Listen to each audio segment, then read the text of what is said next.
بسم اللہ الرحمن الرحیم۔ میری عزیز بہنوں، بیٹیوں اور بھائیوں، میں بیوی کے حقوق پر 40 احادیث آپ کو سنا رہا ہوں۔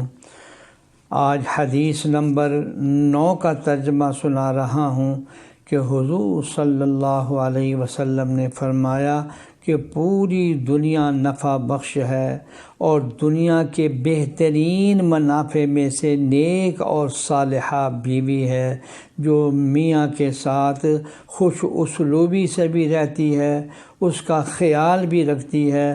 حضرت عبداللہ ابن عباس جو حضرت صلی اللہ علیہ وسلم کے چچا کے بیٹے ہیں، فرماتے ہیں کہ میں اپنی بیوی کے لیے زیب و زینت کرنا اتنا ہی پسند کرتا ہوں جتنا کہ وہ میرے لیے زیب و زینت اختیار کرنے کو پسند کرتی ہے۔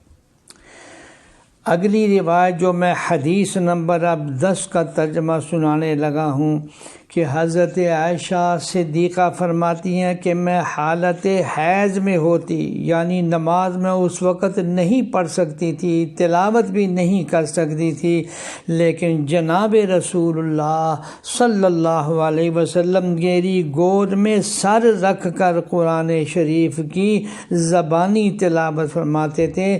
یہ مسلم شریف کی روایت ہے کہ جس میں حضرت صلی اللہ علیہ وسلم کا اپنے گھر والوں کے ساتھ یہ حسن سلوک جو ہے وہ بیان کیا گیا ہے۔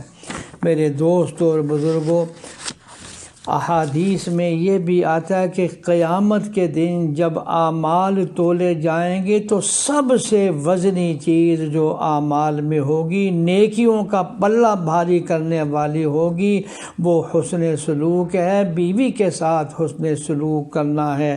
اللہ جل شانہ ہمیں صحیح سمجھ عطا فرمائے۔